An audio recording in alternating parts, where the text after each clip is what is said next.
medical care. Can I add something? Sure. Thanks. I just want to emphasize that the last thing I want to do is cause any harm. The last thing I want to do is the last thing I want is for anyone to be harmed by a vaccine. If there is a vaccine safety issue, I want it to be detected. And there are multiple overlapping layers of monitoring systems that I do think work pretty well. Are they perfect? No. But when it comes to, de-identifying data and all that, it's a little complicated. So, but there are a number of other data monitoring systems. But it's just really important that we understand that there is not some grand conspiracy amongst the CDC, FDA, EMA, around the entire world, thousands of scientists and doctors and public health experts, you really believe are conspiring for the sake of helping pharmaceutical industries profit? I think Mayor respond. I think this is a case example why that happens, is because if you conduct a study and get the results that runs counter to their interests, they will destroy you. I mean, again, I had Dr. Peter McCulloch, I had Dr. Pierre Corey, I had a bunch of other people come before Congress, testify truthfully. Their careers were destroyed. They were destroyed. It doesn't take too many people to be targeted and made an example of before everybody else kind of goes, I don't think I'll step out of line. And so I think that's, again, the sympathy shown by Mr. Bigtree and Mr. Seery in terms of the people that they convinced to do the study. They didn't basically want to rat him out. I'm the one that ratted him out. Okay, and so I forced him along here, okay? It's because, and again, and I hope, God, I truthfully hope, because I think the people who did those studies, Dr. whatever, Dr. Zer, what is it? Dr. Zervos. Again, I don't want to see them lose their job. I'd like to pin a medal on them in terms of, good, you conducted a great study, shame on you for not publishing it, but we understand because we know you probably would have had your career destroyed. All those years in medical schools, all the lives that you save when you treat patient, you won't be able to do anymore because the certification bureaus, the boards, they will destroy your career. Again, I've seen it. I know the people. It happened during COVID. So yeah, is it a grand conspiracy? I don't know what you call it. It's certainly what I would call the COVID cartel and the medical establishment cartel. I'll call them that. And captured agencies. Yeah, that absolutely exists. Okay? You don't think so? No, I don't. I think that, I love people. I love my patients. I try to give them the best care that I can provide them. I discuss the risks and benefits. I discuss the risks and benefits of every vaccine or every intervention. I have a nuanced conversation with them. I don't shame them, no matter what their views are. Do you think doctors should have been fired for prescribing ivermectin? Do you think they should have had their certification taken away from them? Do you think they should have been sued? Do you think that should happen to doctors? By the way, ivermectin and hydroxychloroquine are all FDA approved, and you as a physician have full off-label prescription rights, correct? Correct. So again, do you think it was right that doctors who prescribed ivermectin were fired, were decertified, lost their license? Do you think that should have happened? I don't have an opinion about that. You really don't, huh? No, I don't. I've never thought about it. I don't. Think about it now. And we'll come. And by the way, I truly want you to come back. I would love to. This has been a real. Okay, swear on the Bible. We're going to have you come back with Peter McCulloch and Dr. Pierre Corey and Brian Cole. Might even have Dr. Malone. Which, by the way, don't leave, because I think I'm going to ask consent to have you come up and defend yourself, seeing as you were slandered in this hearing. I think we're kind of running the course here. I could keep going. I would recommend everybody watching the hearing. This will be posted. Mr. Seery's response to Dr. Scott's testimony. I think it's important. I think it's insightful. But what I will do is I'll give all three witnesses an opportunity to just make some concluding remarks. If I may just address a number of things that were said that I think are important to address just on the record. I appreciate that opportunity. In terms of the Henry Ford study, first, I'd like to just say that the scientists that engaged in the study should be given incredible credit for having the fortitude to at least do the study. Now, maybe they didn't go through it at the end of the day and publish it because they don't want to lose their jobs, and it got the result they didn't expect, but they at least went and did it, which I could say is far more than I could say for most scientists that I've tried to interact with. In terms of the claim with regards to, somebody asked, well, what did any journal say about it? No journal had an opportunity because they don't want to get fired, though they themselves have reaffirmed it. And I litigate around studies all the time. I've read hundreds, thousands. You can watch my depositions regarding specific studies. In terms of a design of this study, this is probably one of the best designed studies in the area of vaccines I've ever seen by far, and it is the best study that And by the way, assesses the safety no of study's vaccines. perfect. No such thing. It's hard to design these things. I mean, just, Absolutely. give them that credit. But what they did is that unlike some of these other studies that play games or have basically vaccinated versus vaccinated studies, that's what most vaccine science is. I'm going to compare this person that got X amount of X and this one got X amount, and that's not the way you should assess the safety of any product. You got to look at folks who got it versus those that don't. The other thing is that the analogy I use on that is kind of like saying, well, we wanted to study the danger of arsenic. Let's compare it against hemlock. yeah. Maybe not a perfect analogy, Oh, but it works. I'm gonna do this. I'm gonna look at 17 vaccines in this group, 16 in the other, and I'm gonna say C vaccines don't cause autism, for example. That's not a good way to assess whether vaccines do or do not cause autism, as an example. Now, an issue kept being raised about ADHD. How could there be 0 cases of ADHD in the unvaccinated group? First of all, I'd like to point out that there are issues in the unvaccinated population in the study. There are kids, for example, 52 children had asthma who were completely unvaccinated. So obviously, there are other environmental insults that can harm children, not just vaccines, right? But when it comes to ADHD, and I have this in my submission, the underlying science on ADHD shows that it is a result of a form of immune system dysregulation. ADHD is blamed on something going wrong on the immune system of our kids, and there is biological plausibility for precisely how vaccines could cause ADHD and why you might have ended up with 0. And if Dr. Scott ever looked at some of the other studies out there that do have vax unvaxxed, then they're smaller. They have not as robust as this, but they exist. One of them, they also found far higher rates of ADHD amongst the vaccinated population. In terms of biological plausibility, I will rest on my submissions where I go through each of these conditions, cite to peer-reviewed science that shows the etiology often is some form of immune system issue. And they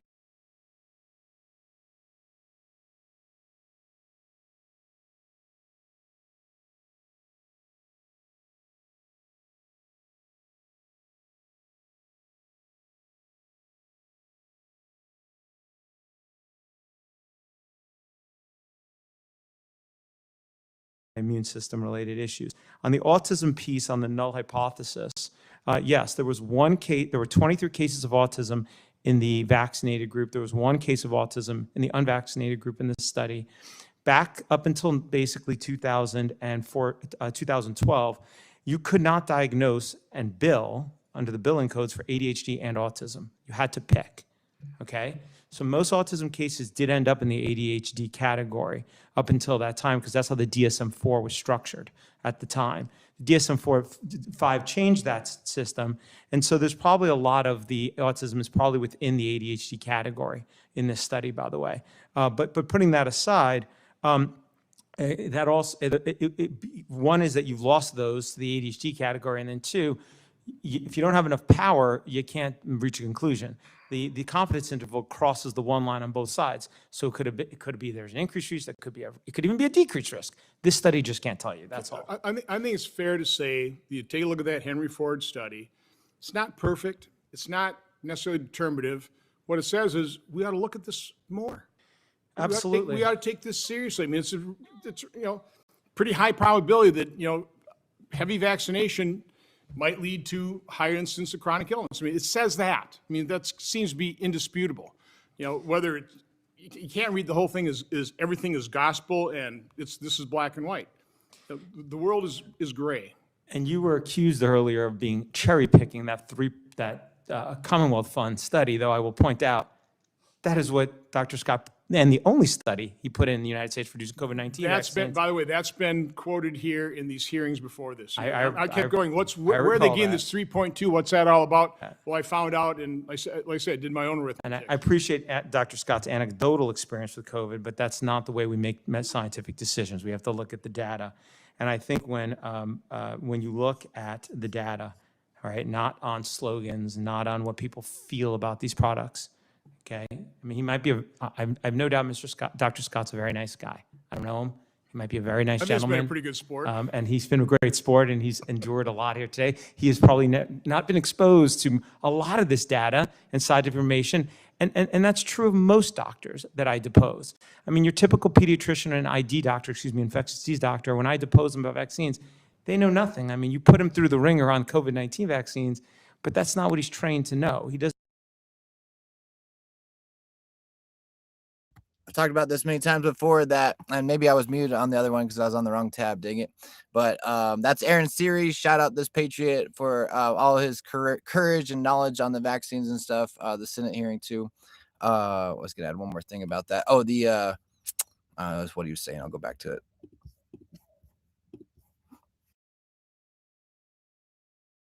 His typical experiences, that's my experience with most doctors. I mean, they're bad. They just don't know.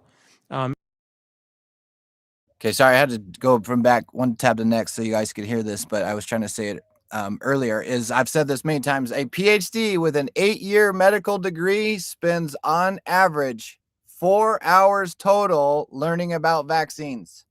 4 hours. An 8-year PhD doctor has ever even learned about vaccines, and guess what it mostly is? Telling you how great it is, how it fixed this and that, and mostly all diseases were over 95% eradicated, or 95% at least from any kind of deadly disease prior to any of these vaccine rollouts. Anyways, salute Aaron Siri. Let this hearing keep going. Thank you, all these beautiful patriots. It's finally getting out. Y'all should be talking about this kind of shit with your family. This is what this is all about.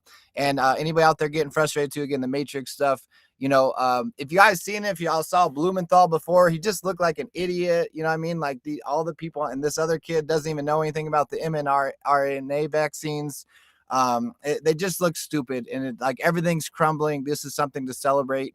Yeah, unfortunately, our families are suffering from this. Unfortunately, we got to go through this bullshit, but this is what it's all about. And this is like the damn breaking, guys. The fact that this is on Christmas Eve.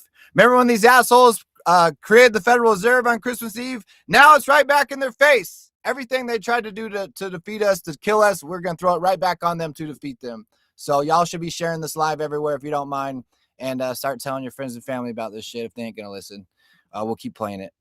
And at the end of the day, you know, I know that they're taught that there's this incredible body of science that underpins the safety of vaccines. I could tell you, as somebody who has to litigate these products, that is just a slogan, okay? It is not true. And the fact that there are so many doctors who agree that that's true is of no moment. The fact that medical organizations say it is of no moment.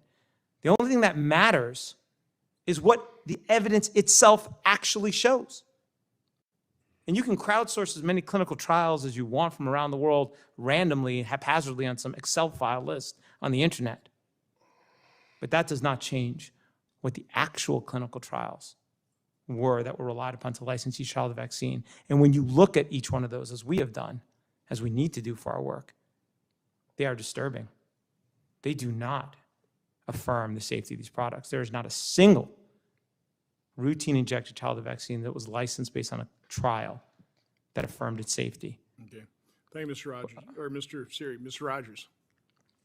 Thank you, Senator Johnson, for organizing this hearing. I'm so grateful for your leadership in the Senate and across America.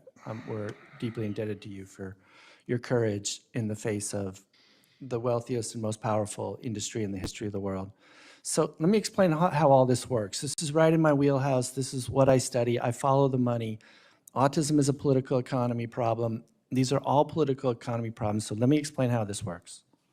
Thus far, government has failed in response to the autism epidemic because of regulatory capture. Rather than protecting public health, Regulators have advanced the interests of the pharmaceutical industry. That's pretty straightforward. Science and medicine have failed in response to the autism epidemic because of epistemic capture. And what I mean by that is that the pharmaceutical industry has captured every step in the knowledge production process in science and medicine. Big Pharma controls what is studied, how it is researched, and what qualifies as evidence. Now, this capture permeates every level of the system. Medical textbooks and curricula are influenced by financially conflicted academics. Universities and department chairs hold substantial pharmaceutical ties. Most clinical trials are conducted by for-profit contract research organizations in China and the Third World. A large share of scientific journal articles are ghostwritten. The pharmaceutical industry spends over $27 billion annually on drug promotion and continuing medical education. Standards of care are authored by conflicted physicians. So from the first day of medical school to the final years of practice, doctors live inside an epistemic bubble engineered by the pharmaceutical industry to increase its profits. Senator Blumenthal and Dr. Scott only pay attention to captured science, science that's controlled by the pharmaceutical industry. The correct answers, the best science, is happening outside of that epistemic bubble. The entire system of knowledge production in science and medicine needs to be overhauled to liberate it from the biases and distortions imposed by the pharmaceutical industry. So just to wrap up, an estimated 115,000 children develop autism every year in the United States. That means that 315 children develop autism every day in the US. Now, if Dr. Sally Ozanoff's work is correct, and she's at UC Davis, she shows that 88% of autism cases are characterized by regression. That means that, so if she's right about that, and I think she is, that means that 277 children regress into autism every day in the United States. Now, regression suggests an acute toxic exposure, not genetics, not better awareness, an acute toxic exposure, which means that most cases of autism are preventable. Autism is not a medical or scientific mystery. We know beyond a reasonable doubt that toxicants, mostly from vaccines and about a dozen additional toxicants, are causing autism. If we repeal the 1980 Bayh-Dole Act, the 1986 National Childhood Vaccine Injury Act, and the 2005 PrEP Act, that would remove the structural incentives that created the autism epidemic and the chronic disease epidemics in this country. Thank you. Thank you, Dr. Rogers.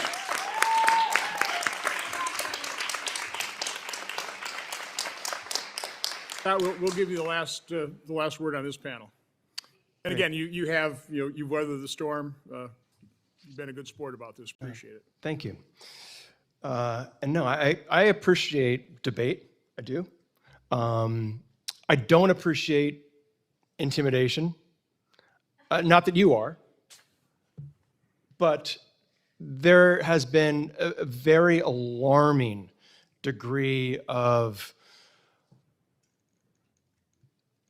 threats against doctors and public health experts. I think that it's very important that we recognize the CDC shooting for what it was. And I hope that we can all agree that regardless of our beliefs and opinions about vaccine safety, that we don't send mobs looking for scientists and physicians, okay?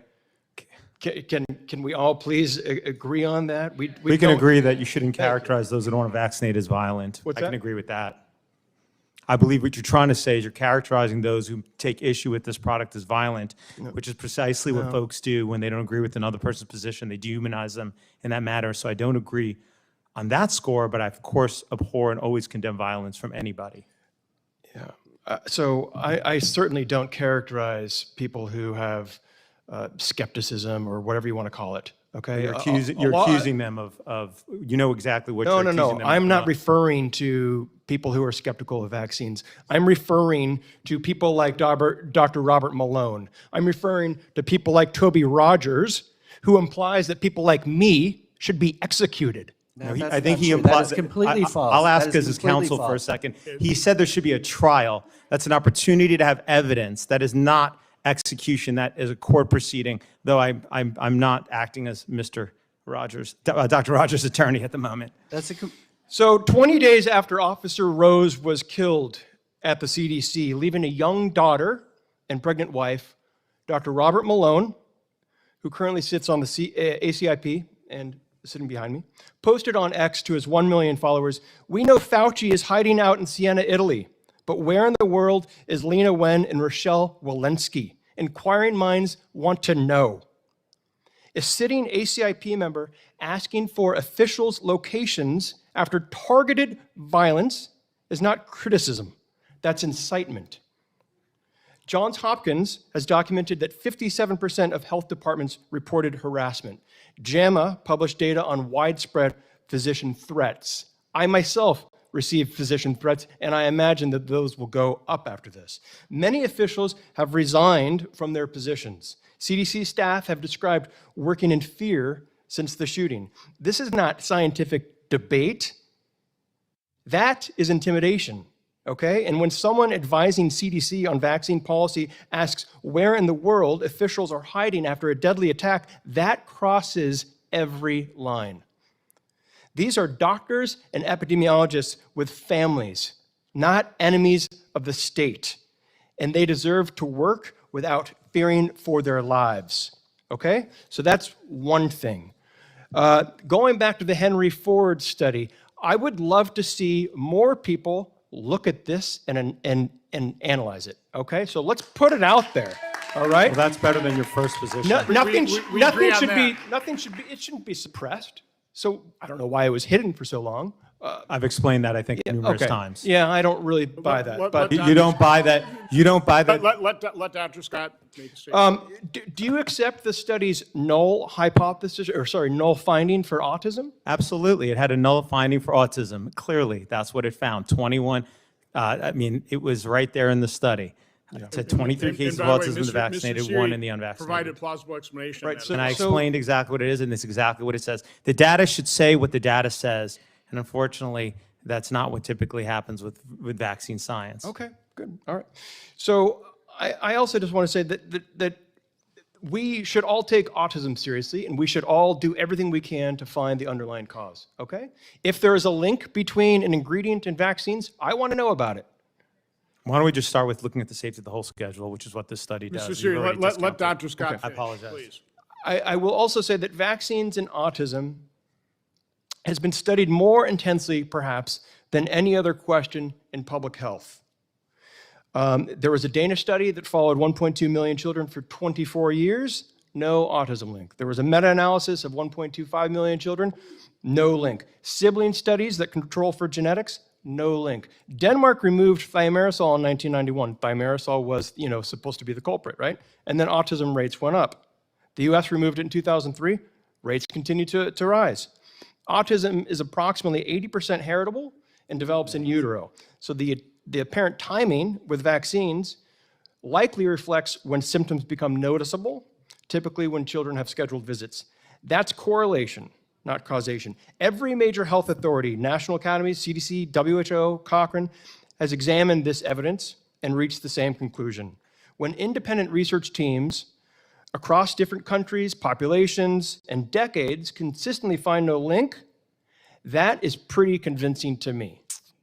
But we should continue to do what we can to find the true underlying cause. Now, I see a lot of patients. I'm primarily a clinician, okay?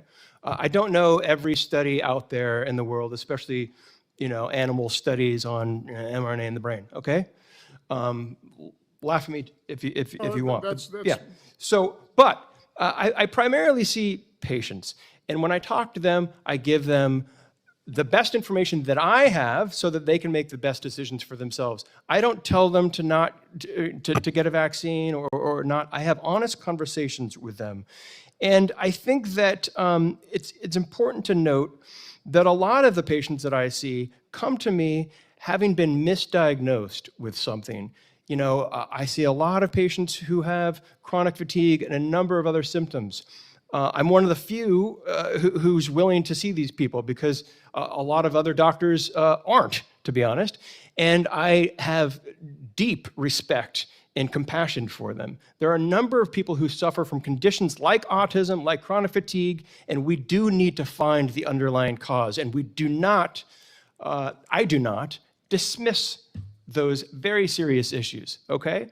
But if we hang our hat on one thing because we have this confirmation bias, we run the risk of totally detracting from actually finding the underlying cause, okay? And then, these people suffer unnecessarily. So yes, we need to do everything we can to optimize vaccine safety. There are a number of things we can do to improve our vaccine safety monitoring systems, no doubt. There are a number of things we can do to investigate the underlying causes of autism and everything else. But I do just want to end by saying we need to be civil and we need to be respectful. Well, Dr. Scott, first of all, I think I've been civil, respectful. You have. I'm not accusing you. I will say I'm not accusing you. I don't hang my hat on anything, other than I know we have been lied to. I know, to a certain extent, science has been corrupted.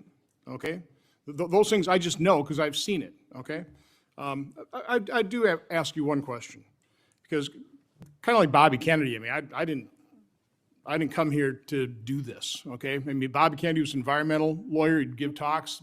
Moms would show up with their T-shirts about their vaccinating their children. Kept them at arm's length until one mom showed up on his front step and said, I'm not going to leave till you read this science, this research. And he did. And he knows how to read science, and once he did, his eyes were open. He couldn't close them.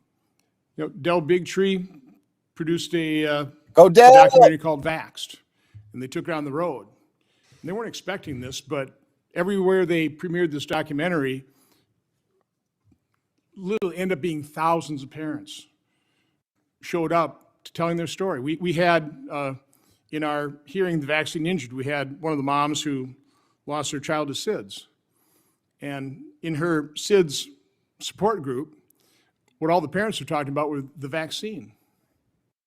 So I guess the question I have you as a clinician, what do you say, because we have plenty of examples, I'm seeing one sit right behind you, others who have testified.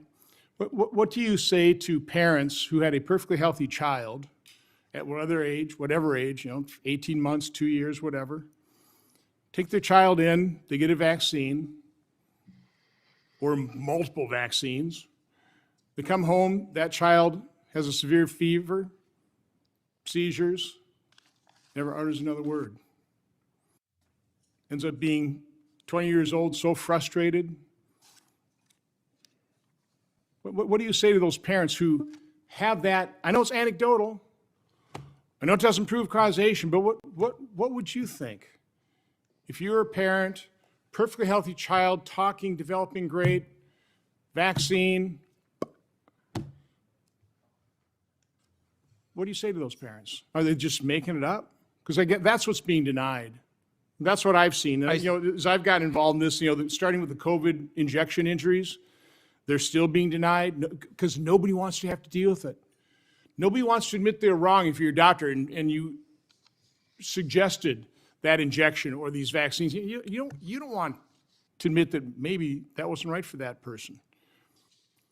So, and society, trust me, doesn't want to bear the costs. I mean, the cost of compensating vaccine and injection injured, again, I'm a fiscal hawk. We're $37 trillion in debt. That's a problem. So again, in all honesty, what do you say to those parents that have that experience? Well, I certainly wouldn't dismiss their concerns. I'm a parent.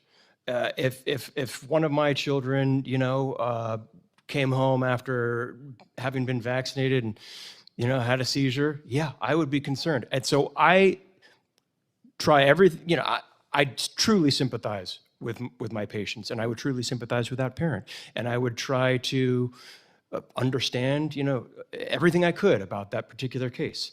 And I would take it very seriously, and I would sympathize. Yes, I understand. So, So- I so do bottom understand. I line, do understand bottom why line it's is- concerning. It sounds like you'd have an open mind. Yes. And honestly, that's all I'm asking. I think that's all that anybody in this community is asking. Please, God, have an 100%. open mind. Help us discover the cause. 100%. Help us understand this. Nobody's suggesting violence. Nobody's trying to incite violence. They're frustrated. They maybe, write something on Twitter that maybe they regret later on when it gets, bandied out in a Senate hearing. I But don't. it's just that pent up frustration of we've been ignored, we've been gaslit, we've been vilified. That's the problem. So again, I truly appreciate. I think you've been a very good witness. You've obviously you're outnumbered. I think, as I said, weather the storm. You've been pretty sport, and it sounds like you have an open mind. So that's really all I'm asking of not only you but everybody else is have an open mind. 100%. Okay. We're on the same page there. Okey doke. So again, Mr. Very quick. Can I respond to the point of civility? There is nobody out there that you can talk about the way that the media and the medical profession talks about people that don't vaccinate. Throw them out of school, kick them out of their jobs. The way that those folks are treated, they're not to be lectured by anybody about civility. Remember, this That was- is the height of absurdity. Absurdity. Tell I mean, America! truly Come on, absurdity. fuck So next, I actually have, It's an insult on top of injury. That's what it is. So I actually have one extra, and this is a genuine question, because it always popped up during COVID, and I have to ask the same vaccines. I asked it repeatedly during COVID. If these things are so effective, why do you care whether somebody else gets vaccinated? I mean, I think that applies to I realize there are some children immunocompromised can't get vaccinated. I got that, but Well, Senator, still. you know our firm has the largest practice in the country that represents children that need medical exemption. I will tell you, we don't have a single client who is immunostate. Their neutrophil levels are such that they're only susceptible to disease that could really injure them for the few that we vaccinated, but not the other 1,400 known pathogens. It doesn't exist. It's a myth. It's a myth, basically. But it's a way to bludgeon, again, the kids whose parents typically don't need these vaccines. Can I just say one thing about the autism bit, just because it's been bandied about?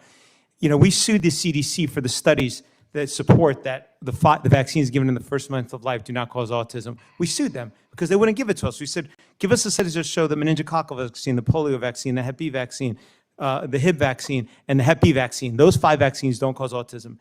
You know what they provided?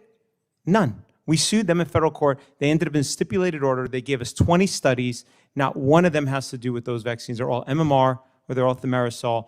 This notion that there's a mountain of studies out there that show vaccines of autism is ridiculous. And I've heard the measles death in Texas bandied about. We represent one of those families. We've seen the medical records. One of those kids, I can tell you for certain, did not die from measles. He died from hospital malfeasance. That's what he died from. He wasn't even having measles when he died, and we'll be putting out a report on that. And somebody else has reviewed the medical records of a second kid. I agree we shouldn't engage in fear-mongering. And if we were talking about the overview of the scientific literature, instead of randomly looking at studies, maybe start with the Institute of Medicine reviews of the entire body of literature from 1991, 94, 2012, the HRQ reports, and you could see how vacuous vaccine safety science is. I'll leave with one last point. Look, if vaccines are so safe, why are they the only consumer product where you cannot sue the manufacturer for injury? The claim was made safer. It's been 1980s, it's been over 30 years they're telling you Hep B safe, Hib safe, these are safe. You still need immunity? Okay, let me tell you my definition of vaccine, Senator. It's a product that causes so much injury that it has to have liability for the injuries that it's causing, immunity for the injuries that it's causing. That's what a vaccine is. Okay. Must have liability. So again, I want to thank the witnesses. And again, Dr. Scott, I'd love to have you back and talk about treatment, because again, that's what kind of drives me nuts. Now, Dr. Malone, I see you just standing up. I will say that the advice of my staff is, let you respond to the comments made against you to the media.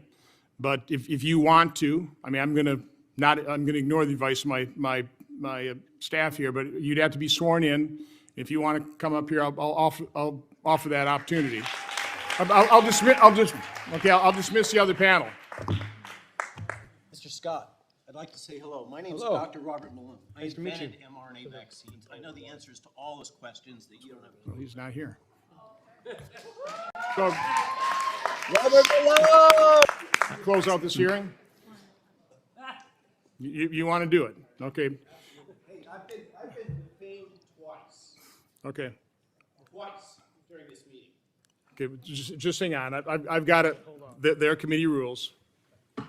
Hang on.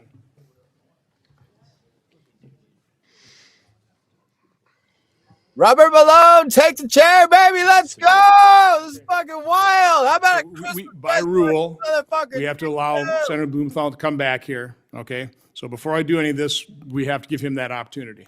Is there a time limit on this? Yeah, I know. Okay. So why don't you, again, this panel is dismissed. I'll sit here. I congratulate Dr. Scott on his ability to read minds. Now, I've been trained as an expert, and I know that one of the things you cannot do is infer intent. Dr. Scott has done exactly that.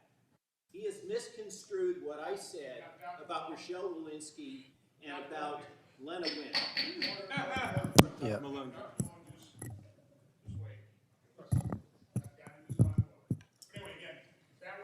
This panel, you're dismissed. Thank you again for your testimony. And, Dr. Scott, we might get another invitation letter here sometime in the future. Okay, thank you much. Thank you, Senator Johnson.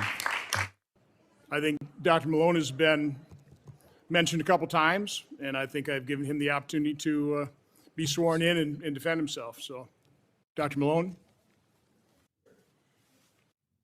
You swear the testimony you give before the subcommittee will be the truth, the whole truth, and nothing but the truth, so help you God? Yes, sir.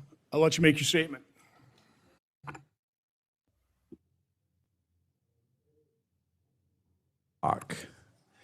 Various comments have been made about intent and meaning concerning, in particular, 3 tweets, or 3, they're not actually tweets. They're part of a weekly roundup of memes that my wife and I publish through our Substack, malone.news. We put out, over the last 4 years, thousands of essays. And we get a little bit of a break. We put them out 7 days a week, but we get a little bit of a break on Fridays and Sundays by doing a roundup of memes that other people have posted previously. They're sourced from many different places, and we typically cluster them around topic areas. Now, unfortunately, the morning, and just a little more context, of course, I speak here as a private party, even though I am appointed as a special government employee, serve at the discretion of the Secretary on the Advisory Committee on Immunization Practices for the Centers for Disease Control and Prevention. I have 30 years of experience in vaccine development. I have multiple fundamental patents and discoveries, of which 6 have to do with mRNA vaccines. They were all filed between 1990 and 1991 that have subsequently issued. Those are the foundational documents in RNA vaccination history. They go back to my original invention disclosure about the use of RNA as a drug at the Salk Institute, working in Inder Verma's lab in the molecular biology and virology laboratories of the Salk Institute, circa 1987. This predates the work of Carrico and Weissman by well over a decade.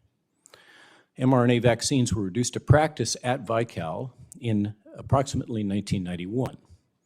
Again, published. I hold over 100 papers, thousands and thousands of citations.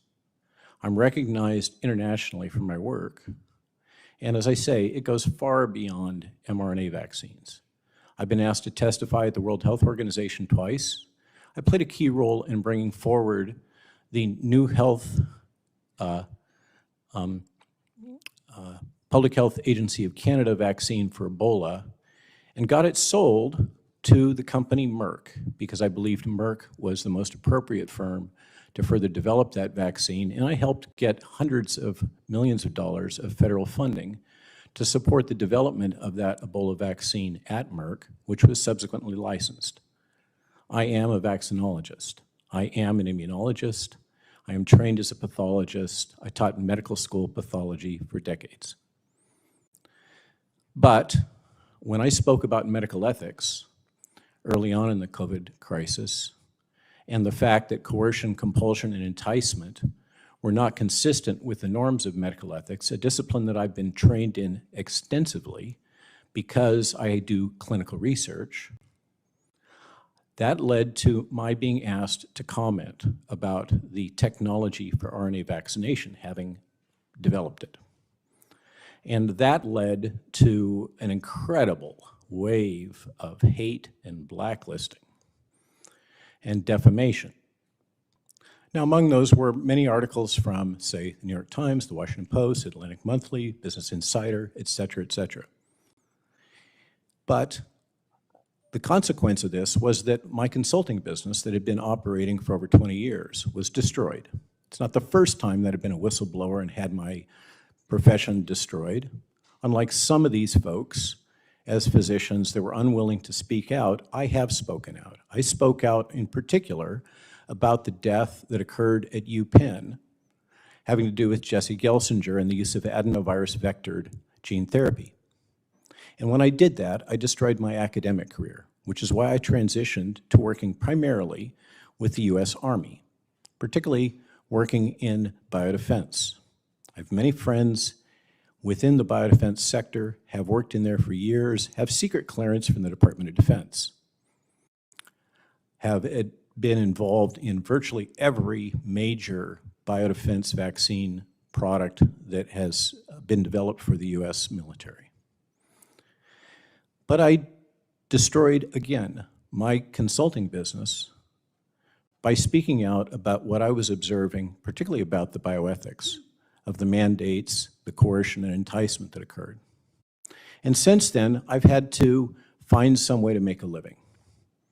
And the way that I make a living as a licensed physician is to publish a Substack essay once a day, day after day after day, year after year after year. And as I said, every Friday and every Sunday, my wife and one of our associates pulls together memes from the prior week, assembles them around topic areas, and publishes them. Unfortunately, the morning, and your initial statements conflated this, the timeline. The morning of Friday, when this unfortunate event occurred at the CDC, we published one of the memes of many, including one that referenced you and your attacks on Janine Piero, accusing her of being a conspiracy theorist. But in that collection of memes, there was one that used a metaphor for random chance with severe outcomes. That metaphor was Russian roulette.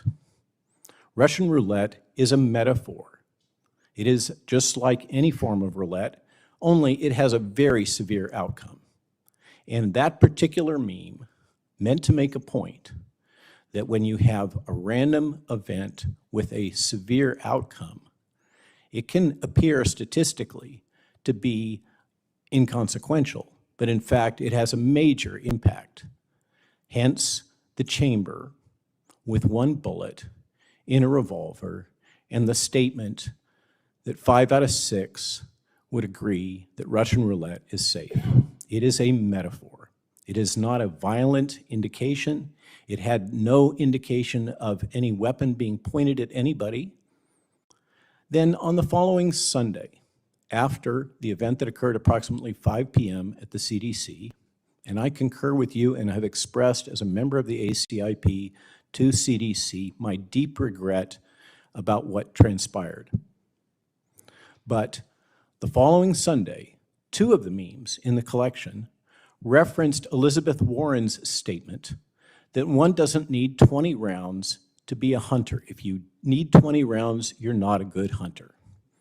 And that provoked a lot of response from Second Amendment supporters. And 2 of those responses we happened to collect and post together.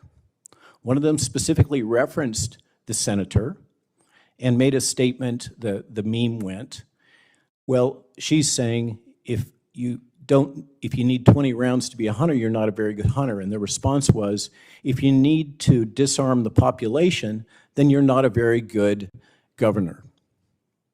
The other one was the one that you've posted. I don't believe that's an automatic weapon, but I'm not a specialist. I don't actually own any guns except for a couple pellet guns that I used to kill rodents on my horse farm in Central Virginia, about 10 miles from the former home of James Madison, that was cited earlier as a strong supporter of an armed populace and the Second Amendment. But I'm not a gun nut. I don't carry guns. The meme was referring to the senator's facetious statement, and it was poking fun back at her. And I think most would agree that humor is a very effective way to resolve tension and to discuss sensitive political topics. And our Friday Funnies and Sunday Strip are probably what is paying most of the bills now and allowing me to buy hay for my horses, because my audience really enjoys them. That's all they were, was meme collections, humor, by the way, free speech, and none of those were ones that we originated, by the way. And none of them had anything to do with inciting violence. You made a statement earlier that I have advocated violence against scientists. I object to that. I haven't advocated violence for anybody. And those memes do not advocate violence. The first one refers to basically a quirk in statistics, and the second one refers to a political statement from Senator Elizabeth Warren, which was intended on her part to be humorous, and the responses were also intended as humor. Thank you for allowing me to comment on your, let's say, and by the way, I think you also said on MSNBC that I was unqualified to serve on the ACIP. When I heard that, it was brought to my attention moments after you said it, I called up your office and I said, you know, the senator probably has never read my CV. Can I come in and talk to one of your staff at your office and go over this, thinking that there must be a misunderstanding? And I was given the number, the contact information, email, to set up a meeting with one of your staffers. And I would have been glad to drive up here from my farm in Central Virginia and meet with one of your staffers, go over my CV, and discuss your concerns. Unfortunately, they never got back to me. So for me, by the way, Senator Blumenthal, I used to be a registered Democrat. I grew up in the Central Coast of California. What I've observed during the Biden administration completely turned me around, like many people, like Sasha Stone, like many people in this audience. Regarding the statements that were made earlier by the young doctor, in which he cited a tweet that I put out. Actually, my wife reprimanded me. She thought that was a little too edgy, where I commented on Anthony Fauci seeking refuge in Siena, Italy. Now, how do I know about that? Because I go to Italy a lot, and I was approached by two whistleblowers, including one from the Policemen's Union, that has been tracking Anthony Fauci's movements within Italy, and told me about a number of things that he has been doing and asked me to get that information back to the government. So I was aware of his movements in Italy, hence the comment. And regarding my comment about Lena Wen and the former director of the CDC, the former director has repeatedly lied to the American public. And then after resignation, or whatever we want to call it, has gone completely silent. Not be heard of, no testimony, no request for forgiveness, no acknowledgement of those lies. And more about those lies, I suspect, may come out soon. I speculate, because I'm not able to speak about what we know at the ACIP. Regarding Lena Wen, she made a series of statements about what is essentially violence that she believed should be done to the unvaccinated during COVID. I'd like Lena Wen to apologize. I'd like to know where Lena Wen is. I'd like to know what she's doing right now. Not because I want to cause her any violence or harm, but I'd like her to be held accountable. I'd like both of them to be asked, why did you say these things during this crucial time? These things that caused so much pain, that caused so much harm, that was so divisive, that politicized public health during the COVID crisis unnecessarily. Why did you say those things? Do you regret them now? Do you have any sense of what you did? That's why I'd like to know where they are. I'd like to have them stand up and acknowledge to the American public that they did wrong. Thank you for the opportunity to speak and to address these comments, and I'm glad to respond to any question you happen to want to ask Senator Blumenthal, recognizing that I am under oath. Dr. Malone, Senator Blumenthal, have any questions? Just a couple of questions. I just want to make sure I have the facts right here. First of all, let me say I was unaware that you called my office. If you want to sit down, I'd be happy to do so. And I'm glad to do so anytime. Thank you. Second, you're a member of the Advisory Committee on Immunization Practices in the CDC, correct? Correct, sir. You were appointed by Secretary Kennedy after he fired all 17 of the previous members, correct? Which I had no role in doing. My view, tell me if I'm wrong, is the Advisory Committee on Immunization Practices, also known as ASAP, is a position of immense public trust. That's your opinion. Personally, I think the ASIP is a federal FACA committee which should be immune from intimidation and which has had mission creep. That's my opinion. I think that this committee and the sense of importance attributed to this committee is grossly overplayed. The committee's role is... The committee has responsibility for deciding... No, it doesn't. The committee has responsibilities for advising the director of the let me just- CDC only. deciding in its view what vaccines should be recommended and then providing that advice to the secretary or to the CDC, correct? That is one interpretation. I take a much narrower view of the charter of the ASIP, having had to Well, study it. let me just say, I view this committee as one of public trust.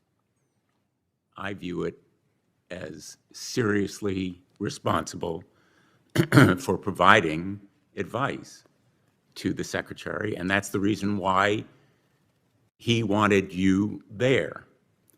And I have no quarrel with your expressing your views as a matter of First Amendment rights, whether they were intended for humor or some other reason.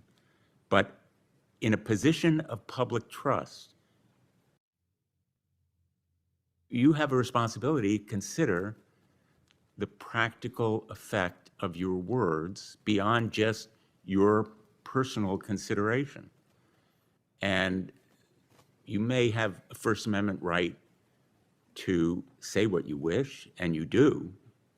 I would defend that right. But as a matter of a public official in a position of public trust, the posts that you did had consequences. In your mind. I'm sorry? In your mind. You made an mind? interpretation about Well, let that. me The just bulk ask of you- Americans recognize humor. Your comment is that on the morning of August 8th, hours before a gunman fired 200 rounds at the CDC, All true.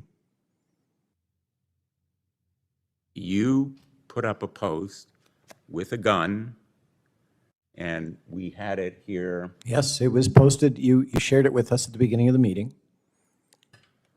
And that's a pretty threatening post, I would say. If you believe that's threatening, then clearly you haven't watched Netflix. We are constantly bombarded by violent images. They are part of our culture. That is not a threatening post, in my And opinion. unfortunately, we are also all too commonly experiencing gun violence in this country, which And does not, that's a fascinating which point not because of the condone- linkage between gun violence and certain medications. which does not condone any person in a position of public trust doing something that could in some way normalize it or make it okay. Let me just ask So you. you infer that that normalizes gun violence, that post about random chance. So we're going to have, Let me just, we're going to have a Mr. vote. Chairman, I want to Let's wrap finish. this up. Because Let's wrap here, this I'll up. end it with Wrap this up. question. Wrap it up. 48 hours after that gunman killed a police officer guarding the CDC, as a member of the Advisory Committee on Immunization Practices for the CDC, you posted that second one here. Together with another one that made it very clear that both were about Elizabeth Warren's statement, which is the one at the top of that meme. So my question to you, Dr. Malone, is, as a member of that advisory committee to the CDC, did you think about how the dedicated employees of the CDC, the scientists and researchers and public health advocates, would take that kind of post, given that they had just been through one of the most traumatic experiences of their lifetime? They're building under lockdown because there was an armed gunman firing at them and killing a police officer. Did you consider how they would react? And Senator Blumenthal, I'm under oath. And the truth is, no, I didn't. I had to go feed the horses, take care of the farm. My wife put together the memes. I looked through them and I said, go ahead and post it. Now, in terms of the traumatization of CDC members, they live in Atlanta. I used to live in North Atlanta. do you regret- Gunfire is normal in Atlanta. It happens all the time. Don't And- you regret those posts? I don't. I have no further questions. Okay, thank you. Probably wouldn't have even noticed if you wouldn't have blown it out of proportion. But anyway, the record for this hearing will remain open for 15 days until Wednesday, September 24th, 2025 at 5 p.m. For the submission of statements and questions for the record, this hearing is adjourned. I want to welcome everyone to today's hearing titled, quote, "How the Corruption of Science Has Impacted Public Perception and Policy Regarding Vaccines." I also want to thank the witnesses for their time, effort, and willingness to testify. The awareness that much of scientific research is unreliable is not new. In an article published in January 2009 entitled, quote, "Drug Companies and Doctors, A Story of Corruption," Dr. Marcia Angel stated, quote, "It is simply no longer possible to believe much of the clinical research that is published, or to rely on the judgment of trusted physicians or authoritative medical guidelines. I take no pleasure in this conclusion, which I reach slowly and reluctantly over my 2 decades as," and here's the real jaw-dropping part of this, "over my 2 decades as editor of the New England Journal of Medicine." This isn't Ron Johnson making that quote. That is an editor of the New England Journal of Medicine. A May 2016 survey published in the journal Nature found that, quote, "more than 70% of researchers have tried and failed to reproduce another scientist's experiments," unquote. And in May 2024, Wiley, a major academic publisher, closed 19 journals, primarily due to issues with fraudulent papers, largely attributed to paper mills producing fake or compromised studies. In the 2 years leading up to May 2024, Wiley had retracted more than 11,300 papers that were deemed compromised, often due to manipulated peer review process or fabricated content. I've invited 2 witnesses who will discuss different examples of how research can be doctored or withheld in order to support a predetermined narrative and support the powerful interests that benefit from that narrative. Attorney Aaron Siri will unveil a high-quality study completed in 2020 and suspiciously withheld by the authors that shows vaccinated children suffer 2.5 times the rate of chronic illness compared to unvaccinated children. PhD researcher Dr. Toby Rogers will discuss the history and obvious flaws in studies searching for the cause of autism. The minorities witness, Dr. Jake Scott, will make the case the public should rely on research proving that vaccines are safe and effective.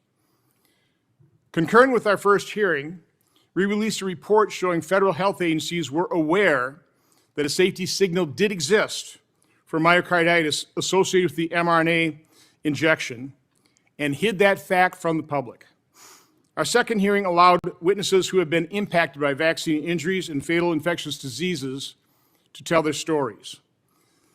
The news media is all too willing to highlight a new outbreak of an infectious disease, but is loath to broadcast what they generally describe as, quote, rare and mild, unquote, vaccine injuries. As a result, the vaccine injured have been ignored and abandoned. In September 2024, I held a public roundtable discussion titled American Health and Nutrition, A Second Opinion, that highlighted America's alarming rate of chronic illness. Dr. Chris Palmer, a psychiatrist who studies the impact of nutrition on mental health, testified that when it comes to chronic illness, quote, they do not want root causes to be discovered, unquote. By they, I assume Dr. Palmer was referring to the powerful entities and individuals whose multi-billion-dollar businesses and organizational interests would be disrupted by the knowledge that the products they produce or promote could cause harm. They certainly don't want the public to know the root cause if it's one of their products, and they're willing to go to great lengths by spending billions of dollars on advertising and lobbyists to keep the public from even asking the question, much less finding the answer. The purpose of these hearings is to force the acknowledgement of reality. Exactly what all the realities and truths are, I cannot say. What I can say for sure is that we have been lied to repeatedly, and that in order to restore public faith in federal agencies, integrity must return to science. We must also have open minds and be willing to face the truth. It's been interesting to see the media's reaction to our previous hearings. Except for a few highly biased attack pieces, the legacy media has largely ignored what I consider to be highly informative hearings. Perhaps they are taking advice from Senator Blumenthal, who hours before our last hearing, Voices of the Vaccine Injured held a press conference and was reported to have stated, quote, I hope nothing comes of this hearing. I hope people don't pay attention because it isn't deserving of credibility and attention. However, during that hearing, Senator Blumenthal stated, quote, I am heartbroken to hear these stories. It makes me want to do something, unquote. So maybe hearing true, incredible stories of vaccine injuries actually did deserve attention. I certainly believe today's testimony deserves attention and hope it will prompt us to do something to restore credibility and integrity to science and our federal health agencies. Senator Blumenthal. Thank you, Mr. Chairman. Welcome to everyone. Whether you agree or disagree, this hearing is not personal between Senator Johnson or myself, between any of you and the witnesses. This hearing is about, quote unquote, the corruption of science. And I agree. We are witnessing the corruption of science. It's happening before our eyes in real time. Maybe more accurately, it should be entitled The Denial and Degrading of Science. When the Senate-confirmed director of the CDC is fired because she refuses to fire officials or approve unscientific vaccine guidance without evidence, that is corruption of science. When the indisputable determination that greenhouse gases pose a threat to human health is rescinded and clean energy projects are canceled in favor of pollution-heavy coal, that is corruption of science. When the CDC's measles risk forecast is suppressed in the middle of the worst measles outbreak in decades, that is corruption of science. Overriding ongoing corruption of science is to deny or spawn doubt about safe and effective vaccines that discourages people from making use of them to save lives and keep our kids healthy. The Trump administration's corruption of science is unprecedented in our country's history. Our committee has analyzed the ways in which the Trump administration has interfered with science in just the first 8 months and found 57 separate, discrete instances of corruption of science. And if there's no objection, I'd like this staff memorandum to be entered into the record, Mr. Chairman. Without objection. Since President Trump took office in January, Secretary Kennedy and other administration officials have silenced scientists, halted research, crippled our public health infrastructure, and politicized institutions that were once renowned around the world for adherence to nonpartisan, science-based recommendations. And they've also demonized vaccines and taken steps that will make it harder for Americans to access them, depriving Americans of basic public health tools. Less than 2 weeks ago, President Trump fired CDC Director Susan Mares, barely a month after she was confirmed by this body, the United States Senate, because she refused to go along with Secretary Kennedy's demands about changing vaccination policy. This administration not only wants to consult people who will tell it what it wants to hear, but it denies others who have accurate, fact-based words that should be heard. That is not science. It is zealotry. It is an obsessive distortion of facts and a adherence to conspiracy theories over science. Secretary Kennedy is creating a public health system that puts allegiance to his dogma over health and safety. Just last week, more than 1,000 present and former HHS employees wrote an open letter calling for him to step down, stating that he is, quote, endangering the nation's health by spreading inaccurate health information, end quote. Without objection, Mr. Chairman, I'd like to enter that letter into the record. Without objection. I certainly concur with their conclusion. A charlatan like RFK Jr. has no place in the government or anywhere else near public health. I am deeply fearful of the consequences for our country if he remains in charge, and unscientific rhetoric, corruption of science, continue to rule the day and perpetuated by people in leadership positions.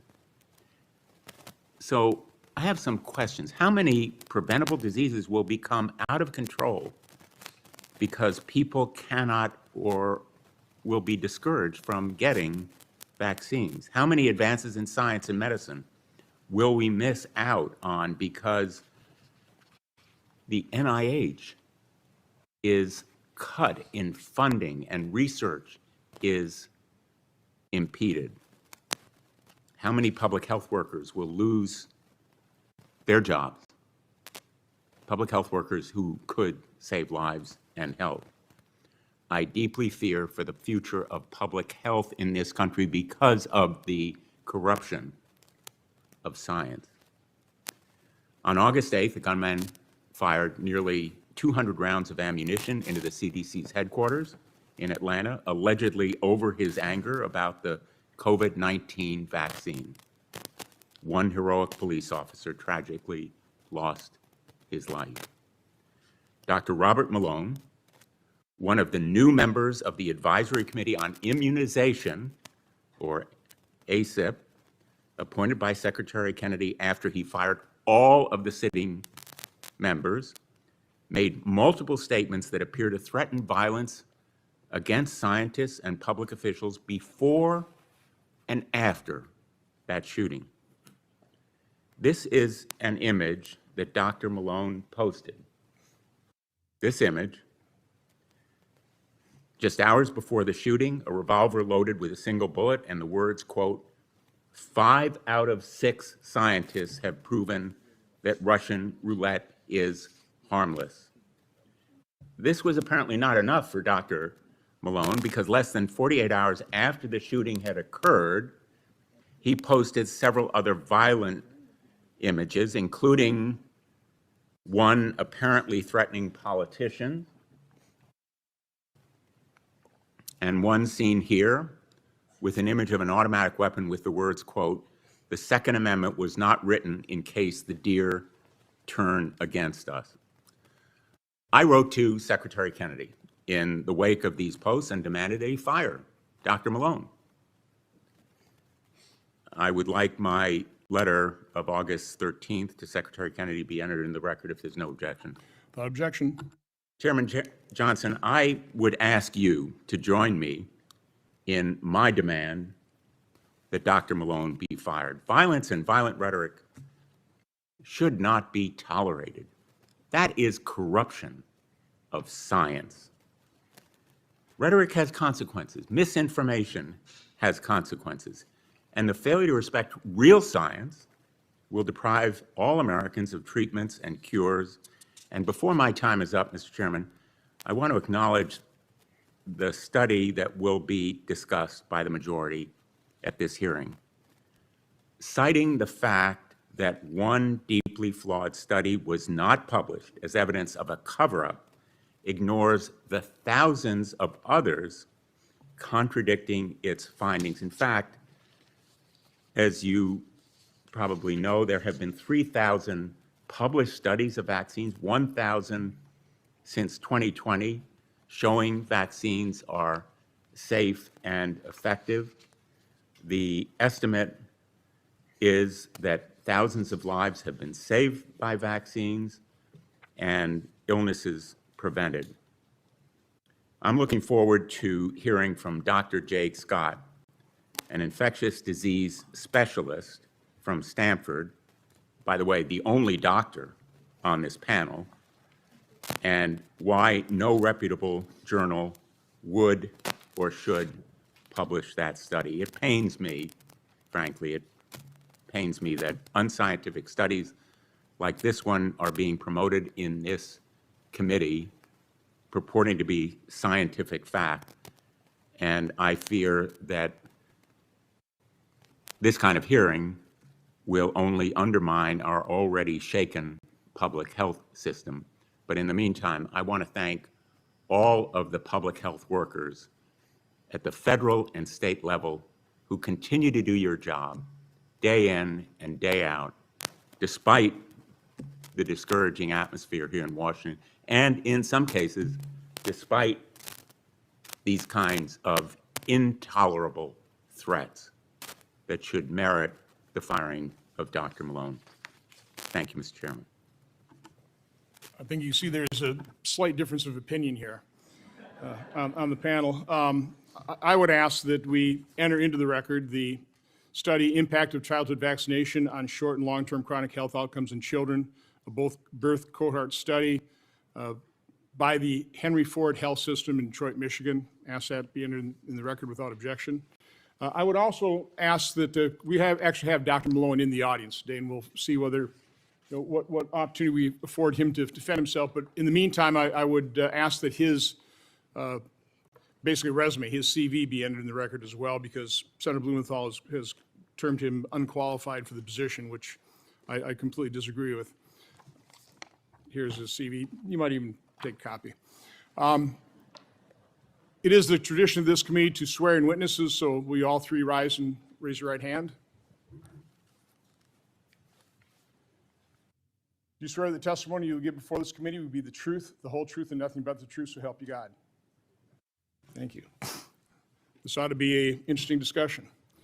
Before we turn to the witnesses, in preparation for this hearing, I became aware of the fact that a full-length documentary is being prepared, basically talking about how this study was proposed, how it was conducted. And I asked the producers of that. It's produced by the Informed Consent Action Network. Mr. Sirius represents that organization. And I asked ICANN to put together a 5-minute video representative of what they're going to be discussing as they tell the story of this withheld study. So can we run that video now? Children struggling every day with ADHD? Scott's allergies made it hard to keep up with his friends. Allergic reactions from accidental food exposure. Moderate to severe eczema, plaque psoriasis, rheumatoid arthritis, Food allergies. allergy seizures.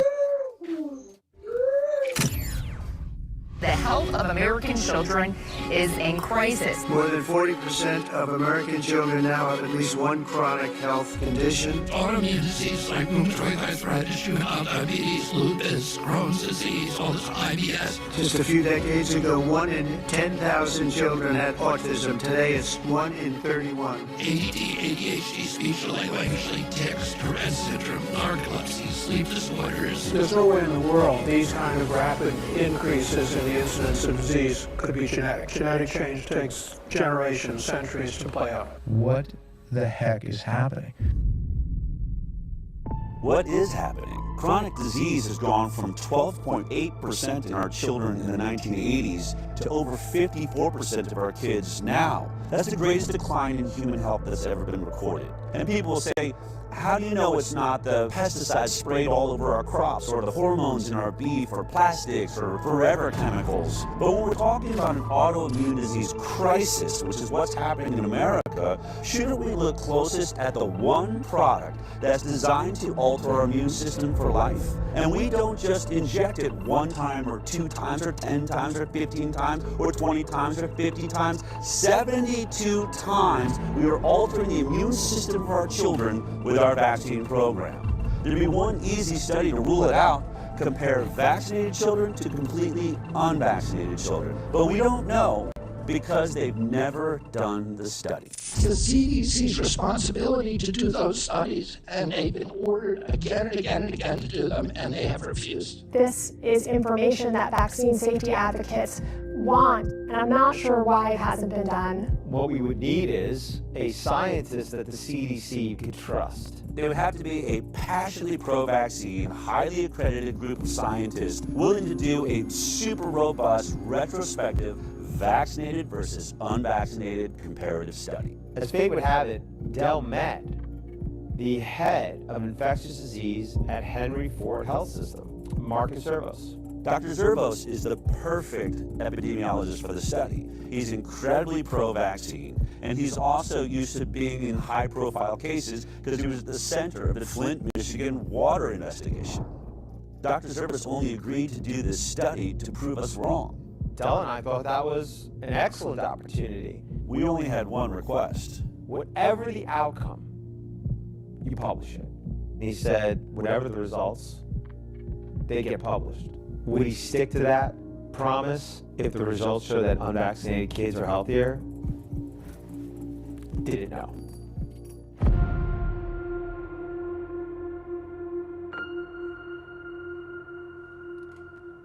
Impact of childhood vaccination on short and long-term chronic health outcomes in children, a birth cohort study. I've never seen this study before. 18,468 subjects. Henry Ford, like other institutions, has a bias towards the goodness of vaccines. If the results came back demonstrating that the battery of vaccines was associated with chronic diseases, such a result would be particularly convincing. This could be essentially one of the most valuable studies in the field. The vaccinated subjects were over 4 times more likely to have an asthma diagnosis. 600% more acute and chronic ear infections. 4.47 times the amount of speech disorders in the vaccinated compared to the unvaccinated. 5.5 times risk. 616% increase. Learning issues, developmental delays, speech delays, language delays. Amongst the unvaccinated group, there were 0. There was 0 brain dysfunction, 0 diabetes, 0 behavioral problems, 0 learning disabilities, 0 intellectual disabilities, 0 tics, and 0 other psychological disabilities. None. It's a big difference. Very important this study sees the light of day. This is devastating. This paper should have been rushed to publication on an emergency basis. We are systematically making kids sick, and not just a little bit sick, very sick. This may be the most important study that has ever been done, and it needs to be published. He knows if he puts his name on this, his career is over. I know, honestly, really emotional. Zervo's probably going to lose his job over this.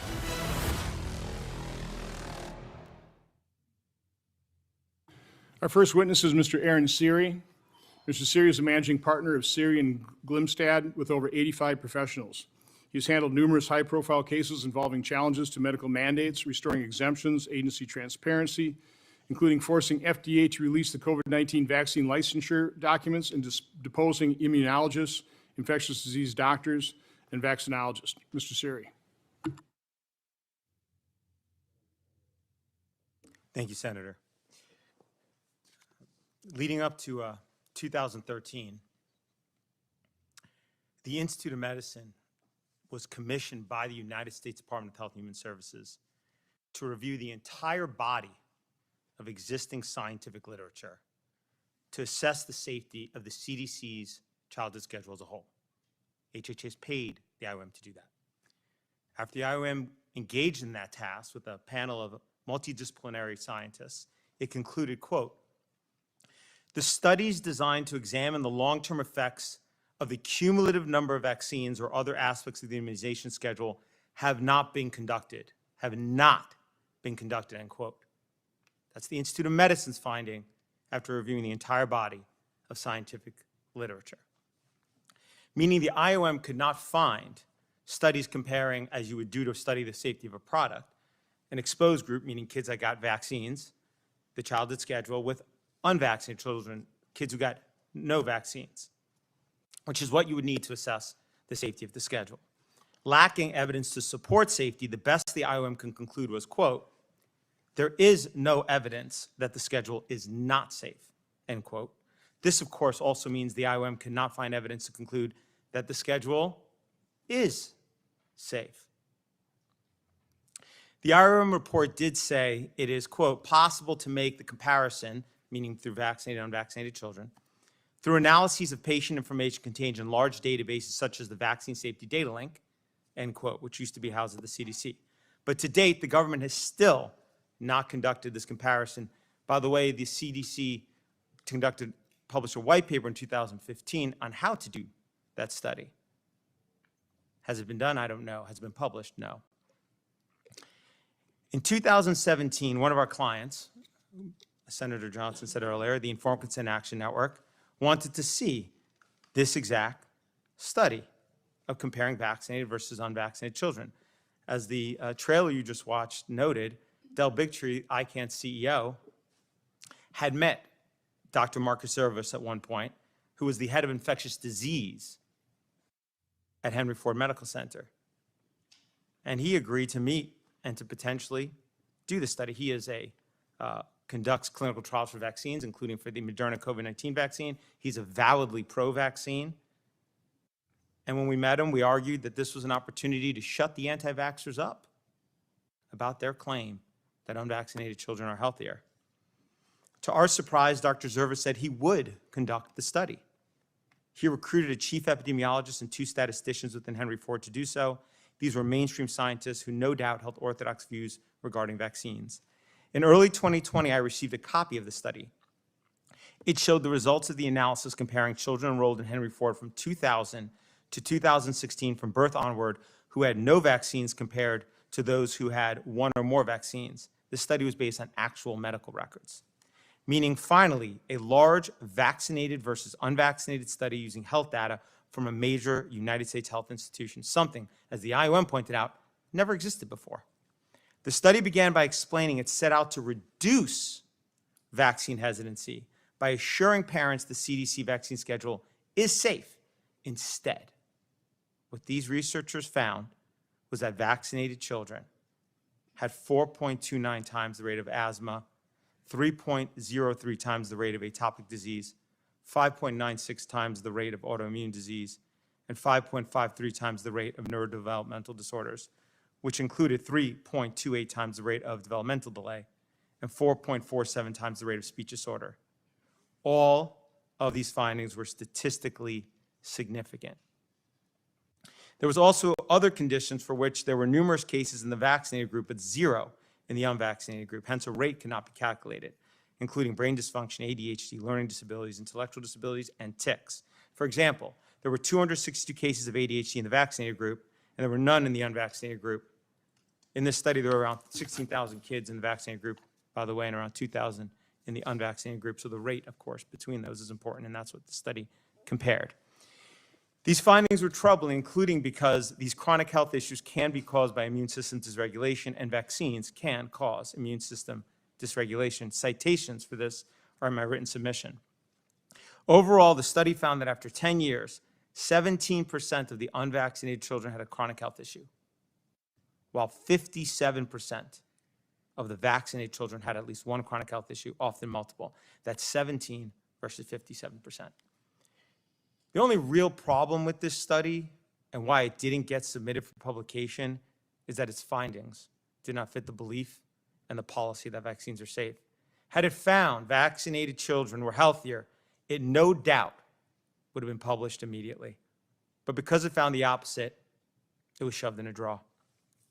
We have repeatedly urged Dr. Zervos and Lamoretta to submit the study for publication. They have affirmed the study was well designed and conducted, but Dr. Zervos has said he doesn't want to lose his job.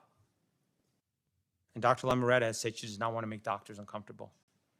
This is a real-world example of how the science around vaccines gets corrupted, how only studies that confirm the beliefs and policies that vaccines are safe get published. Everything else gets shoved in a drawer. This selection bias is dangerous and results in corrupting all the science concerning vaccine safety. We can protect children from infectious disease, and we can protect children from vaccine harms. We should and we must do both. Thank you, Mr. Siri. Our next witness is Dr. Toby Rogers. Dr. Rogers is a fellow at the Brownstone Institute for Social and Economic Research. He has a PhD in political economy from the University of Sydney and a master in public policy from UC Berkeley. His research focuses on regulatory capture and corruption in the pharmaceutical industry. Mr. Roberts. Good afternoon, Chairman Johnson, Ranking Member Blumenthal, and members of the Permanent Subcommittee. On July 4th, 2015, my then partner's son was diagnosed as being on the autism spectrum. I was in a PhD program in political economy at the University of Sydney, where I had access to almost all current scientific and medical journals. I wanted to better understand what was happening, so I went to the CDC's webpage on the causes of autism. As a PhD student, I was trained to focus on primary source documents, so I read all the references and their footnotes. To my surprise, I quickly discovered the CDC's narrative did not add up. Claims that autism is genetic don't make sense because autism prevalence was rising too fast. There's no such thing as a genetic epidemic. Then the CDC blamed valproic acid, a treatment for epilepsy that is contraindicated in pregnancy, and thalidomide, which was never approved for use in the United States. Finally, the CDC pointed to advanced parental age, but the odds ratios were modest, and the increase in the proportion of older parents is insufficient to explain the surge in autism prevalence. Furthermore, the cost of autism was already in the hundreds of billions of dollars a year in the US, and yet government was not responding with a sense of urgency. I changed my doctoral thesis topic to the political economy of autism and spent the next 4 years reading and analyzing nearly everything that's been written on autism prevalence, causation, and cost. In 2019, my thesis passed rigorous external peer review. It's now in the top 10 of the most downloaded doctoral research papers in the history of the University of Sydney. Since then, I've continued my research with Children's Health Defense as an independent journalist and as a fellow at Brownstone Institute. Here are the facts. In 1970, the first autism prevalence study in the US found an autism rate of less than 1 in 10,000 children. According to a study by the EPA, sometime around 1987, the autism rate in the US began to skyrocket. The most recent report from the CDC showed that 1 in 31 8-year-old children in the US in 2022 were on the autism spectrum. That's a 32,158% increase in the last 52 years. 2 massive studies from the best epidemiologists in California show that changes in diagnostic criteria only explain a small fraction of the rise in autism prevalence. There are 22 studies that claim that vaccines don't cause autism. None of these studies have a completely unvaccinated control group. So unfortunately, if you want to understand what's causing the autism epidemic, these studies are of no use. Then there are 5 large genetic research projects: AGREE, SSC, ASC, MISSING, and SPARK. Together, they've produced 501 published papers. The search for the gene for autism has consumed over $2.3 billion, and researchers have almost nothing to show for it because genes don't suddenly create epidemics. The human genome just doesn't change that fast. Then there are 4 large epigenetic research projects, so genes in the environment: CHARGE, MARBLES, SEED, and EARLY. Combined, they've produced 437 publications that look at the effects of air pollution, pesticides, fluorinated substances, PCBs, nutritional factors, flame retardants, maternal metabolic conditions, and volatile organic compounds. None of these studies control for vaccines as a possible covariate or confounder, so it's impossible to know the true impact of these variables. The critical missing piece in autism research is vaccinated versus unvaccinated studies. Thankfully, there are now 6 good studies that we can rely on. Unfortunately, these studies have been systematically suppressed and ignored by the mainstream media and the medical establishment. 2 studies by Gallagher and Goodman show that the birth dose of the hepatitis B vaccine significantly increases autism risk. 3 studies by Anthony Mawson confirm that vaccination increases the odds of developing autism by at least 4.2-fold. Preterm birth, coupled with vaccination, increases the odds of neurodevelopmental disability by more than 12-fold compared to preterm birth without vaccination. And finally, a study by Hooker and Miller published in 2021 found that vaccination increases autism risk 5-fold. Vaccination in the absence of breastfeeding increases autism risk 12.5-fold.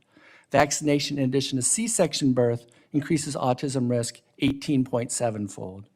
After conducting the systematic review of 1,000 studies, my belief is that the autism and chronic disease epidemics are primarily caused by toxicants, mostly from vaccines and about a dozen additional toxicants. If we stop exposing children to these hazards in the first place, that would stop the epidemics of chronic illness in children. Now we must summon the political will to act.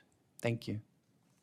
Thank you, Dr. Rogers. Our final witness is Dr. Jake Scott. Dr. Scott is a board-certified infectious disease physician and clinical associate professor at Stanford University School of Medicine.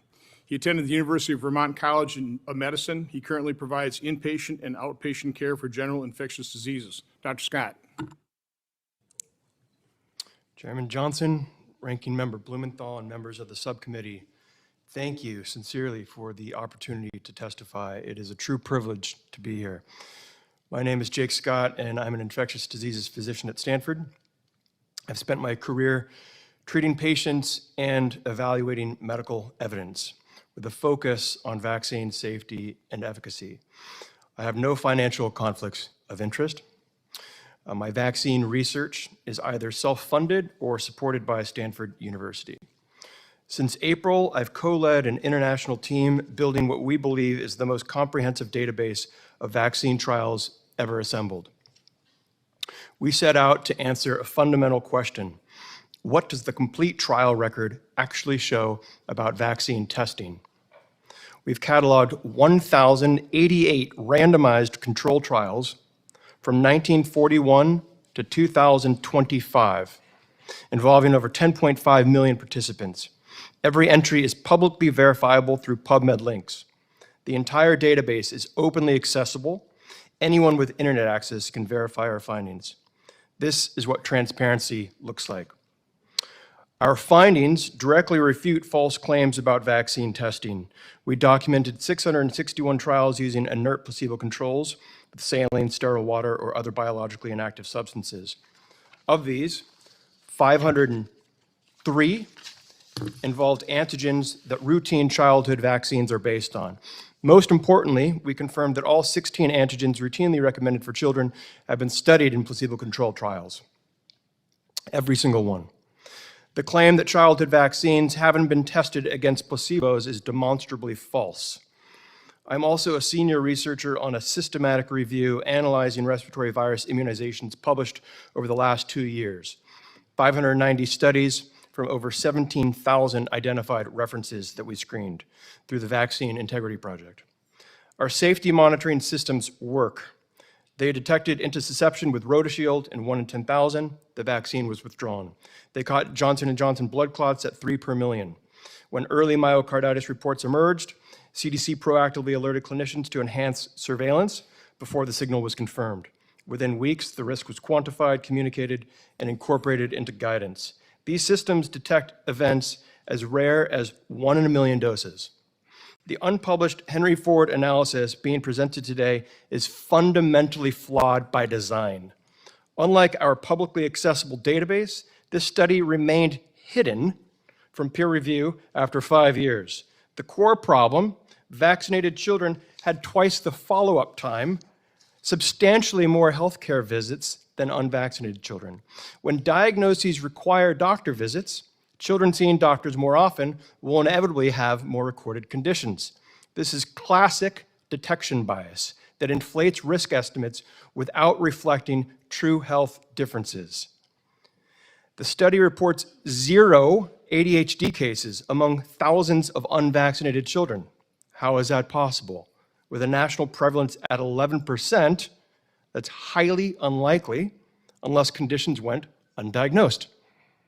They claimed 6 to 8-fold increase in ear infections. That lacks biological plausibility, but it's fully consistent with differential healthcare utilization. Additionally, the study found no association with autism, an adjusted hazard ratio of 0.62. Yet the authors emphasize selected findings while disregarding this null result for the very condition many claim vaccines cause. How do you explain that? What does rigorous published research show? A Danish study of 1.2 million children found no association between aluminum exposure from vaccines and 50 different chronic conditions. Meta-analyses encompassing millions of children consistently find no link between vaccines and autism. Throughout my career, I've treated countless patients with vaccine-preventable diseases. During COVID, I lost unvaccinated patients who would have survived with vaccination. These realities coexist. Vaccines can cause rare adverse events, and they do, and they prevent vastly more death and disability. We're experiencing our worst measles outbreak in decades, 1,431 cases and 3 deaths in 2025. No kid should die from measles. The choice before this committee is clear. Base public health policy on transparent, peer-reviewed evidence that anyone can verify, or on an unpublished analysis with acknowledged fatal biases hidden from scientific scrutiny. Vaccines have saved 154 million lives globally over 50 years. The data are public. The evidence is overwhelming. Parents deserve policies grounded in this evidence. Thank you. I welcome your questions. Thank you, Dr. Scott. I'll start with the questioning. I'll just basically turn it over to Mr. Siri. Do you want to start with the 154 million claim?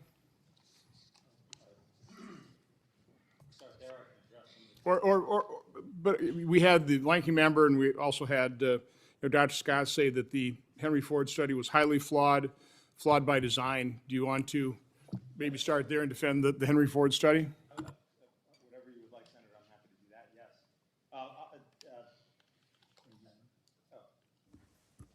Thank you.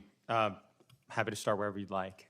In terms of the Henry Ford study, I appreciate Dr. Scott's comment, but I don't believe Dr. Scott has actually read my submission, given his comments about what he believes makes this study fatally flawed. He points to one thing. He calls it detection bias, because what he's saying is that the vaccinated children are more likely to seek medical care than the unvaccinated children. Had he read my submission, he would have seen that the study authors who were looking to validate the safety of these vaccines specifically conducted sensitivity analysis to see whether there was detection bias. How did they do that? What they did is they looked at the average number of times that the vaccinated cohort sought medical care versus the unvaccinated. And what they found was vaccinated children sought medical care on average 7 times a year. Unvaccinated sought it twice a year, which would make sense if you have less illness. But for the unvaccinated kids, those 17% that had a chronic health issue, they sought medical care on average 5 times, which reflects that when an unvaccinated child had a medical issue, they did go see the doctor. Number 2, as the study points out, the type of health conditions that we saw in the unvaccinated population are not ones you wouldn't see medical care from. If your child has a serious medical condition, you're going to your doctor. You're going to the medical system. That's not me saying it. That's what these study authors pointed out.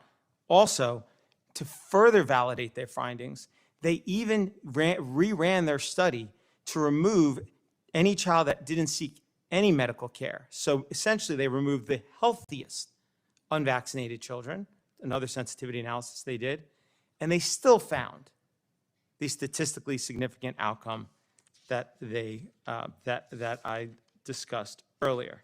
Now, the other thing they did to make sure that their results were valid, and again, I assume they did this because they wanted to try and do exactly what Dr. Scott is saying. Well, there's got to be a mistake here.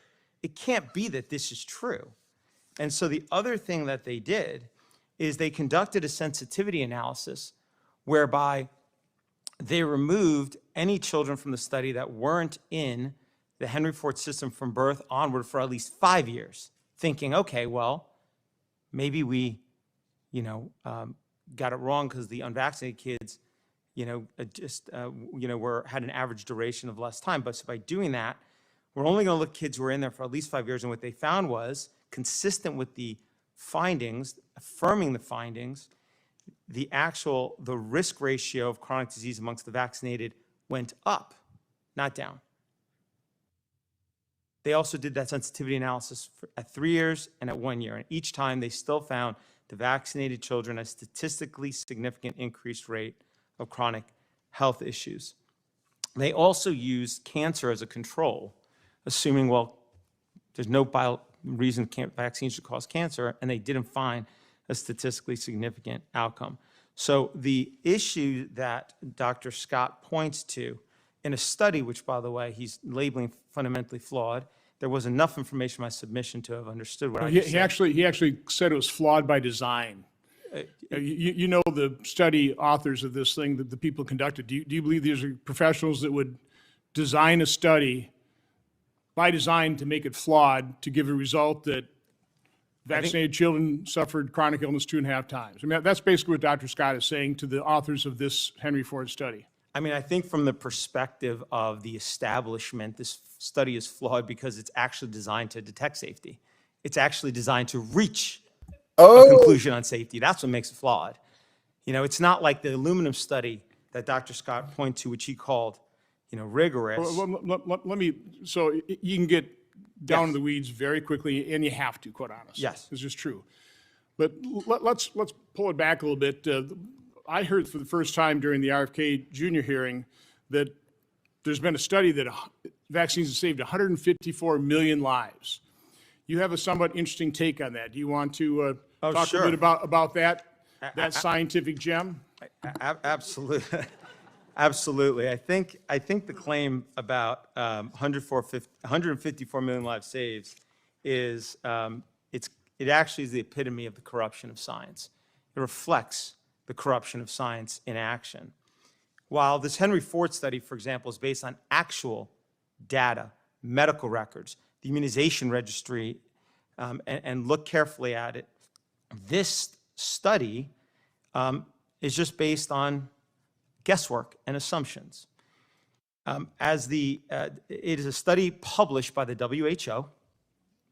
It is essentially an advertising piece by them for how effective their immunization program has been over the last 50 years. And they claim there's 154 million lives saved. But when you look at the study, unlike the Henry Ford study, it has no confidence intervals. So what is the confidence interval of that 154 million claim? What is the reliability range of it? It doesn't have one. You know why it doesn't have one? Because it's totally unreliable. As buried in page 42 of the supplement to that quote-unquote advertising piece by the WHO, it's set in a section entitled Uncertainty of Estimates. It says that, quote, it cannot put, quote, bounds around the veracity of the estimates. It can't put bounds around the veracity of the estimates. And that, quote, any bounds are arbitrary, end quote, and that, quote, it should not be interpreted as a claim to where the edges of valid estimates possibly lie, end quote. What that means is it could be equally true that 200 million lives were lost because of the vaccine program. It's an unbounded estimate. That is the corruption of science, to rely on that. And it gets worse from there because, and when you actually look at the hard data, the number makes no sense. Almost the entirety of that 154 million lives saved comes down to two vaccines, DTP and measles vaccine.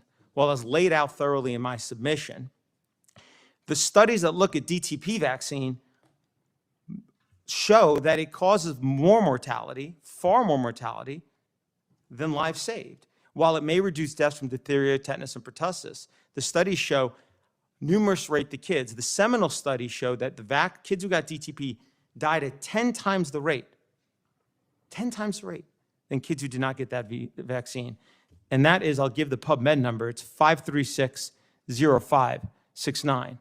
And that study is not just one study sitting on its own. It comes after a long series of studies. It was published in 2017, and then another one in 2018. And DTP is the most commonly used vaccine in the world.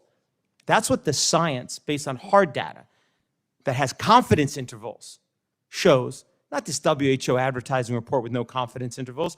The other vaccine that accounts for almost the entirety of the 154 million lives saved is the measles vaccine.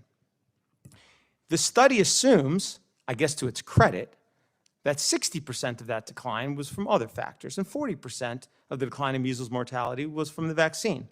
But here's the thing. When you look at the decline in measles mortality in other countries when there were no vaccines, like the US, between 1900 and the first vaccine in 1963, measles mortality declined by 99%. That's CDC data, not assumption. When you look at the UK data, between 1900 and 1968, when they first started the first measles vaccine there, measles mortality there declined by 99%. So when you overlay that number, not use a 40% decline, but 99%, and then you add in the increased deaths from DTP, you're upside down already. That's why they can't put a bound on their 54 million lives claim. Those vaccines cost a lot more than $154 million. Let me give Senator Marino a chance. Okay. May I ask one last point on this, and I will stop. I'm sorry. And it's this. As I've laid out in my submission, study after study after study shows that people who get measles vaccine die at far less lower rates from heart disease and from various cancers. It's not me saying that. I'm just a lawyer, as Senator Blumenthal pointed out, okay? But that's what the studies show, and they're consistent. They're an inconvenient truth when it comes to the medical establishment. When you add in that data as well, it's really upside down. I lay that out, including a 100,000 person, 20-year prospective study in Japan that found that those who got measles and mumps, about 7% were dead from heart disease after about 20 years, whereas those who didn't get measles and mumps, around 14% of them were dead after 20 years. Heart disease is the #1 killer of folks in the United States. I'll stop there. We'll continue. Senator Marino. Thank you, Mr. Chairman, for having this hearing. Thank you all for caring about this issue and being here. Mr. Chairman, I was going to direct my first question actually to the ranking member, but he's not here. So I just want to pause for a second because there's a lot of things that I've seen in my first 8 months here. All right, guys, I'm actually going to step out of here. Y'all can check this out. I actually think this hearing may have happened a couple months ago. Doesn't really matter. It needs to be talked about. Trump was speaking today also, anyways, we just wanted to come on here. I wanted to show this for a little bit. It's really important to get all this information out, but I'm going to close up the live stream. This is on Economic Times. I believe I was on here, Economic Times. is streaming it live again. I believe it was from a while back, but it's streaming live there too. So if y'all want to go hop over there, or some other Patriots, I think are also doing that. We're gonna hop off. I gotta hop off here though and get going. But thank you guys. We love y'all, and Merry Christmas. Have a wonderful time, we all. Thank you. Love. Thanks for all the comments, guys. Instagram.